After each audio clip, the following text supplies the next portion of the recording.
guys, welcome back to my YouTube channel. Terima kasih kepada siapa yang dah subscribe channel ini. Aku berterima kasih lah kepada korang yang dah subscribe channel ni. Aku orang kata berikan rasa syukur dan rasa terima kasih lah. Sebab tanpa korang aku tak sampai ke tahap ni. Korang tengok berlainan sikit belakang ni kan. Sekarang ni bukan wallpaper belakang ni. Belakang ni adalah kebun. Aku sekarang ni berada di kebun rumah atuk aku. Untuk aku buat shoot video ni lah kat sini. Orang kata kita mesti ada kelainan sikit. Yang hari ni special content lah, aku kat luar, outdoor orang kata. Okey lah, kalau tak apa membuang masa lagi, kita lupa lagi satu. Sebelum kita ke cerita yang pertama, kita disclaimer awal-awal dulu. Siapa yang ada penyakit-penyakit kronik ke, penyakit-penyakit yang boleh membahayakan diri anda, aku harap korang jangan tonton video ni, kerana dalam video ini pelbagai elemen-elemen serang yang boleh membahayakan diri anda. Korang remember this? Syukur alhamdulillah. Okey, jom kita ke cerita yang pertama. Okey, untuk cerita yang pertama ni, orang kata kita sekarang dekat kebun ni. Cerita sebab kita tak tahu apa ada kat kebun ni kan. Okey, jom. Untuk cerita yang pertama ni, tajuk cerita yang dibagi oleh aku, yang aku dapat cerita ni daripada Instagram. Nama dia adalah tajuk dia adalah Bilik Rahsia. Kalau korang nak tahu apa dia, jom kita dengar sama-sama dan aku cerita. Untuk cerita yang pertama ni, Bilik Rahsia ni tentang yang hantar pada aku ni, nama dia aku tengok handphone tu. Nama dia jap, mana ni ni nama dia. Nama dia Akmal. Okey, Akmal. Akmal ni dia berumur 20 tahun. Umur 20 tahun, dia ni menetap di Sabah, Kota Kinabalu. Dia kata mula-mula dia hantar cerita ni melalui email. Aku macam tak faham. Dia kata macam alamak, macam mana bahasa Sabah kan. Aku suruh kawan Sabah aku translate kan. Dia kata barulah aku faham cerita dia macam mana.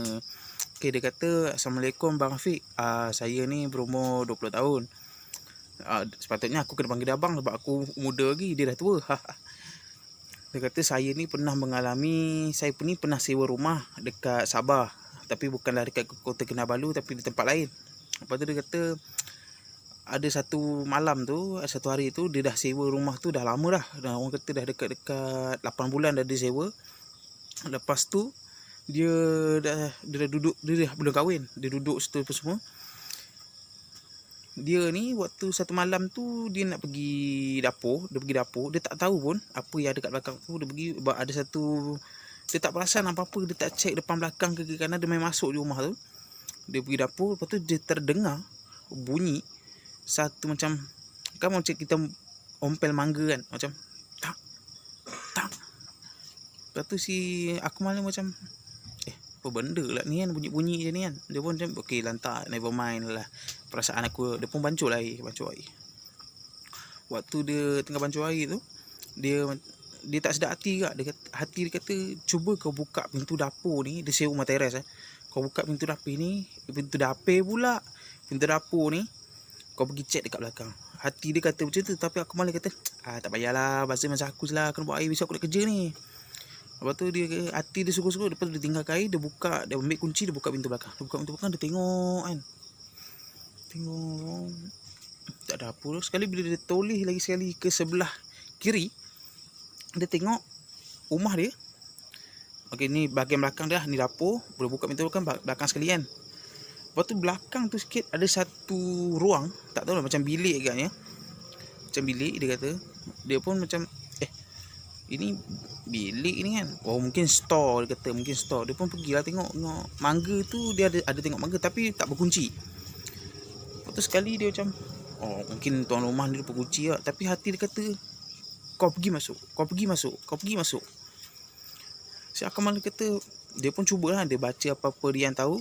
Dia pun buka mangga tu perlahan-lahan, dia letak tepi, dia buka grill tu. Lepas tu dia tolak pintu, bismillahirrahmanirrahim. Dia buka je, dia tengok dekat dalam tu ada 2 batang lilin yang sedang menyala.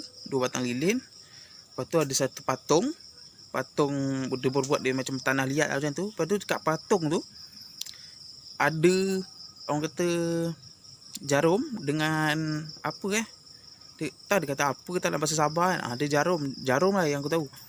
Jarum dekat patung tu cucuk balut dengan kain kuning. Lepas tu patung tu berada di atas tempat bara tau. bara, dia letak patung tu. Dia macam, Allah Akbar, apa benda ni kan? Dia kata, dia macam pelik lah, sebab dia dah sewa rumah tu dah hampir 8 bulan. Dia tak tahu pun, dia tak tahu menahu tentang apa-apa yang terjadi dekat belakang ni. Dia macam, aduh, dia tengok, dia dah gairah lah. Dia dah macam, okay, aku dah, apa benda aku nak buat sekarang ni. Sekali dia tengok balik benda-benda tu kan, lilin tu menyala dua-dua. Lepas tu ada patung, ada bara api kat situ.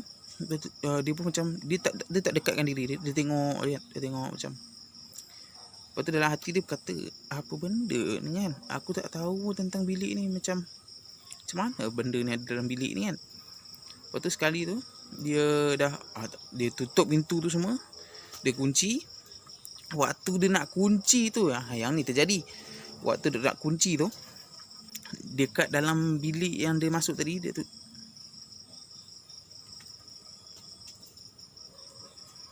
bilik yang dia nak masuk tadi,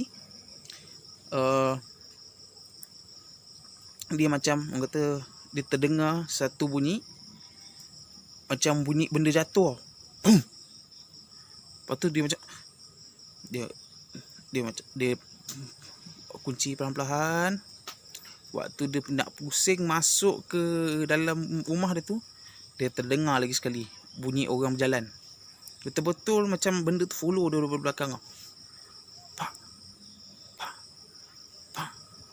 Kembali macam, okay, dia pun berdiri sejenak. Dia pun baca Bismillahirrahmanirrahim. Lepas tu dia kata dalam hati, ya Allah Tuhan aku, kau tolonglah aku, ya Allah, kau tolonglah. Lepas tu dia dah baca, dia masukkan kaki dia ke dalam rumah dia. Dia pusing, dia tutup grill, dia tutup pintu, dia pun masuk rumah. Waktu dia dah bancuh air, dia dah minum tu, dia dah tenangkan diri dia. Dia pun kata, masuklah dalam bilik, dia nak tidur, besok nak kerja ni. Dia masuk bilik, dia nak tidur. Waktu dia nak tidur tu, dia terdengar lagi sekali bunyi orang berlari dekat ruang tamu dia. Pam pam pam pam pam pam pam pam pam pam. Sekali aku mana macam, siapa pula berdiri apa ni, berlari-lari dekat ruang tamu aku ni kan. Lepas tu dia pun beranikan diri, dia pun buka pintu. Dia tengok, tak ada siapa. Tutup balik pintu, dia bagi. Pada baring tu macam, dia kata buat main phone biasalah kan, IG. Tengok, okay, tak apa. Dia tengok semua. Si Akmal pun terdengar lagi sekali bunyi orang berlari, tapi sambil hentak. Dia macam terorok pam. Akmal ni macam, ini jalan macam ni kan bunyi ni kan. Sekali dia buka pintu, dia buka pintu, dia tengok. Lepas tu dia cakap, aku tak kacau kau jangan kacau aku. Lepas tu Akmal ni tiba-tiba dia rasa dia dah meremang lah, satu badan kan, bulu roma dia dah meremang. Dia macam dah tahu satu macam kan, macam benda tu dengar apa dia cakap. Sekali waktu dia nak tutup pintu tu, dia ternampak macam ada orang melintas depan pintu bilik dia. Dia macam, dia buka balik, dia tengok ke kanan, tak ada. Dia tutup balik pintu. Dia pun kata duduk sejenak je, dia baca apa yang dia tahu. Dia pun dia kata dah ambil keputusan nak tidur lah, sebab dia kata besok dia kerja pagi ni. Sekali dia ambil keputusan tidur. Dia bila dia menyereng tu, waktu dia nak menyereng ke sebelah kiri tu, dia ada tingkap dia ada, orang kata macam bidai kan. Bidai tu terbuka, kita boleh nampak wala celah tu. Dia nampak ada orang sedang menjengah dia. Dia pun buka mata tengok kan, aku tak kacau kau jangan kacau aku kan. Tu sekali dia macam, dia pejamkan mata, dia baca apa yang dia tahu. Baca. Tu buka mata perlahan-lahan. Dia tengok benda tu dah tak ada. Elok je dia, tak apa. Elok dia pusing je belah kanan. Ini orang kata benda tu sedang berdiri betul-betul sebelah katil dia. Benda tu berpakaian serba hitam, rambut dia panjang. Orang kata dia, muka dia tak nampak, cuma dia nampak tangan je, kuku dia boleh panjang ni tak, jari dia ada 4 jari je. Dia kata dia nampak itu yang saya ingat je bang. Dia kata dia bangun, dia kata astagfirullahalazim. Dia pun pergi, masuk dalam rumah dia tu. Masuk dalam rumah pula, dia keluar pada pintu bilik dia, dia turun bawah. Lepas tu dia baik dengan jiran sebelah, anak maknanya jiran sebelah ni member dia. Dia pergi Assalamualaikum. Lepas tu member dia kata, "Salam. Mak, kenapa kau ni?" Kata, "Aku tumpang tidur rumah kau boleh tak?" "Boleh, tidur lah." Lepas tu kata dia, kawan dia cuba tanya, dia tak nak bagi tahu lah. Dia kata tak ada apalah, nantilah aku bagi tahu. Lepas tu dia kata rahsiakan benda ni selama lama jugalah. Dia dengan mak ayah dia pun rahsiakan sampai beberapa tahun, dalam beberapa bulan tu dia bagi tahu mak ayah dia. Dia kata mungkin kita kena pindah rumah baru kot. Mungkin rumah ni dulu ada kes ke, ada tempat-tempat kata orang yang menyewa dulu ni ke, mungkin ada yang buat benda yang tak elok ke, melanggar perkara-perkara yang dilarang oleh Islam kan. Dia kata dia pindah daripada Kota Kinabalu. Dia orang kata ini dulu cerita dulu. Dia kata sekarang ni dia dah duduk dekat Malaysia dah lama kan. Dia dah duduk dekat mana tu, Rawang. Dia duduk dekat Rawang. Dia kata dah okey apa semua, tak ada apa-apa yang berlaku, dan dia pun hidup dengan selesa dan aman. Itulah untuk kisah yang pertama. Okey, untuk kisah yang pertama ni yang kata bilik rahsia. Kadang kita nak sewa rumah tu, kita kena tengok dulu. Kita kena tengok apa tu, latar belakang rumah tu, rumah ni macam mana. Memanglah kita ni kita nak sewa rumah kan. Mungkin kita nak sewa rumah tu, kita fikir yang bola otak kita, rumah ni okey, tak ada benda. Tapi kita tak tahu apa yang terjadi dulu pada rumah ni. Okeylah, untuk nasihat untuk cerita yang pertama, orang kata kalau buat dekat kebun ni, orang kata meremang lah sikit kan. Oi, sekarang pula aku kata ni orang kata special contents lah kan. Masa kisah 1001 malam 3 itu tak dapat buat. Ini gantilah untuk kisah malam misteri yang nombor 2. Okey, untuk cerita yang kedua ni pula aku terus sambung lah. Untuk kisah yang kedua ni pula, dia ni aku mungkin dapat ni sama juga kot, mungkin 2 kisah juga. Orang kata nak buat banyak tu, orang kata ambil masa sikit lah. Sebab cerita yang ketiga ni aku belum menderas lagi. Macam minggu lepas pun, macam hari Jumaat minggu lepas pun, aku pun ada orang hantar banyak email kak. Tapi kadang-kadang aku tengok baca kan, ada cerita ni tak kena, ada cerita ni tak kena. Aku macam tak apalah, aku buat cerita dua cerita. Sebab yang ada kisah yang aku dah tengok tapi aku tak menderas lagi. Okey, untuk kisah yang kedua ni, orang kata untuk kisah yang kedua ni, kita aku tengok handphone tu. Ni kisah yang kedua. Mana? Okey, kisah kedua. Okey, dah jumpa. Okey, untuk kisah yang kedua ni, yang hantar email pula. Yang hantar ni melalui IG, Instagram lah. Dia ni nama dia Syafiqah. Assalamualaikum bang. Saya Syafiqah. Saya ni berasal daripada Negeri Sembilan. Kampung Dan tu. Okey. Kat Negeri Sembilan pula. Saya ni berasal dari Negeri Sembilan. Saya duduk di Ampangan. Okey. Aku pun macam aku membaca sekali, dia kata, "Bang, saya ni pernah mengalami satu kejadian yang saya tak boleh lupakan."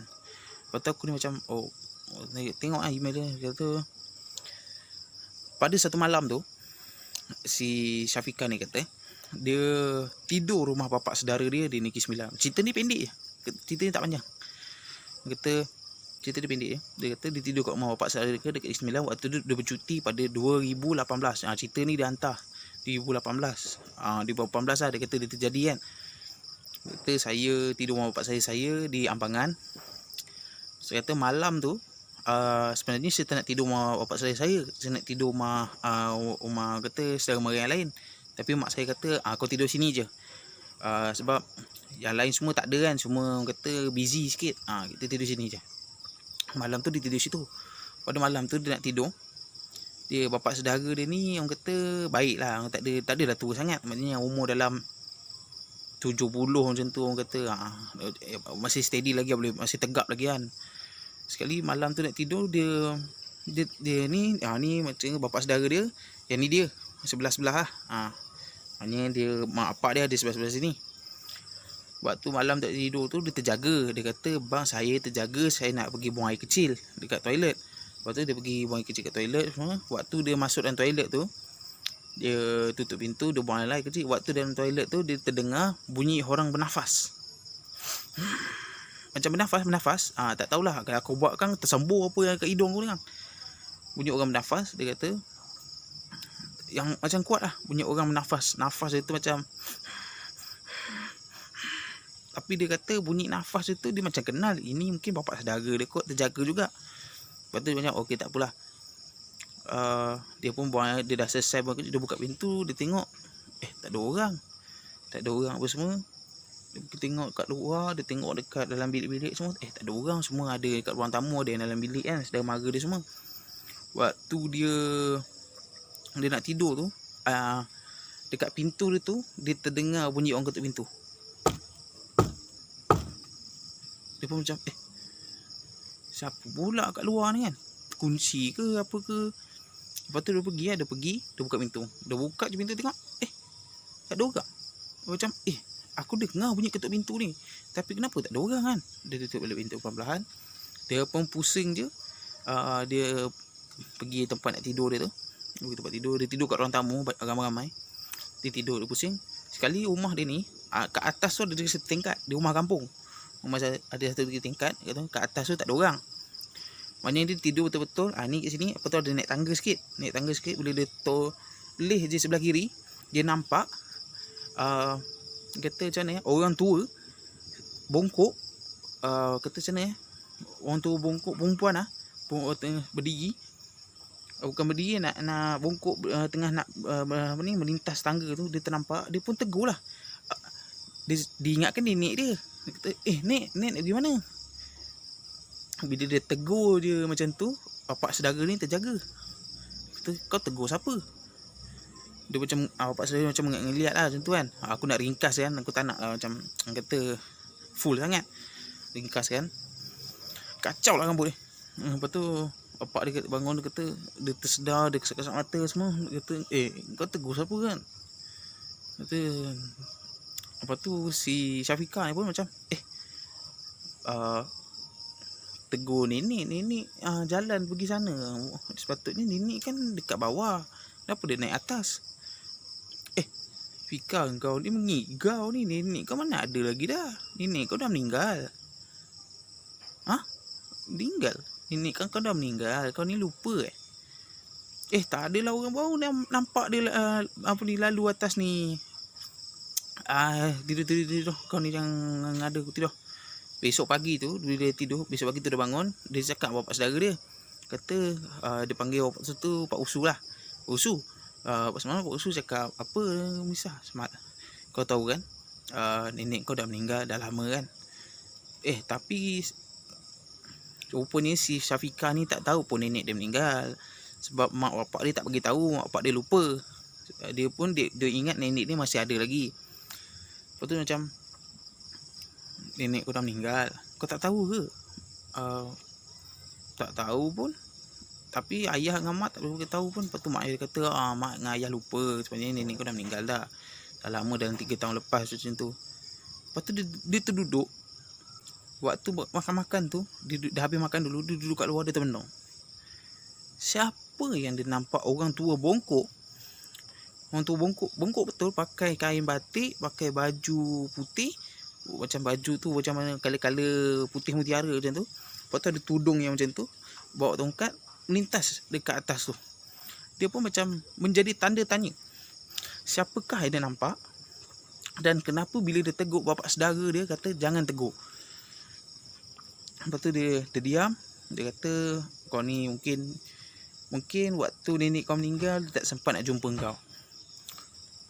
Mungkin dia nak tengok wajah kau ke, mungkin dia rindukan kau ke, mungkin kau tak dapat nak balik.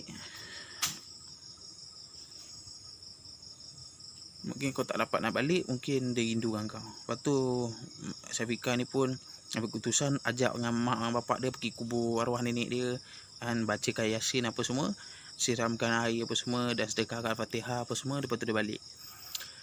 dia kata dia pun ada bagi nasihat dekat aku juga, dan aku sampai kepada semua, untuk semua yang mendengar kisah dia ni, selagi kita ada nenek, selagi kita ada atuk, kita pergilah jumpa. Sebab apa? Bila kita tak ada atuk, bila kita tak ada nenek, kita tak boleh punyakan atuk dengan nenek orang lain punya. Kalau atuk orang lain punya. Contohlah, kita ada kawan seorang, dia ada atuk, kan kita nak punya atuk dia. Kita ada atuk kita sendiri. Selagi kita ada atuk, selagi kita ada nenek, kita pergilah jumpa dia. Sebab apa? Waktu mungkin kecil-kecil, kita kecil-kecil dulu, bapak kita tak dapat nak jaga kita, dia hantar rumah nenek kita, dia hantar rumah atuk kita, sama-sama jaga. Dia bagi makan, dia bagi minum, dia bagi minta darah, mencekik apa semua. Waktu kita dah besar, kita tak ingat jasa dia. Janji pula. Jadi kita kata selagi kita ada atuk ni, kita pergi jumpa dia, kita gembirakan hati dia, kita happykan dia. Dia kata waktu dia dah, kalau dia mendoakan kita, macam mana kata dia doakan kita waktu kalau dia tak ada lagi kat atas muka bumi ni, waktu tu kita akan, aku kata, termenung dan ingatkan dia. Okeylah, itulah untuk kisah yang kedua. Untuk kisah yang ketiga ni, aku kata sekejap nak cerita ke tak apalah. Kata apalah, cerita yang ketiga ni kata okeylah, aku bagilah sikitlah. Tu untuk cerita yang kedua tadi. Itulah nasihat untuk yang cerita yang kedua tadi. Itu yang dia bagi, bukan aku bagi Itu yang si Syafiqah bagilah.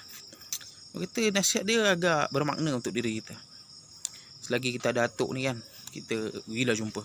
Kalau kita dah tak ada atuk lagi, kita dah tak tahu. Dia kata kita nak punya atuk orang lain kan. Okeylah, untuk cerita yang ketiga ni berkaitan dengan kata ni terjadi pada kawan aku. Terjadi pada saudara mara aku. Yang ni cerita the best. Untuk cerita yang ketiga ni, dia terjadi kepada saudara aku sendiri.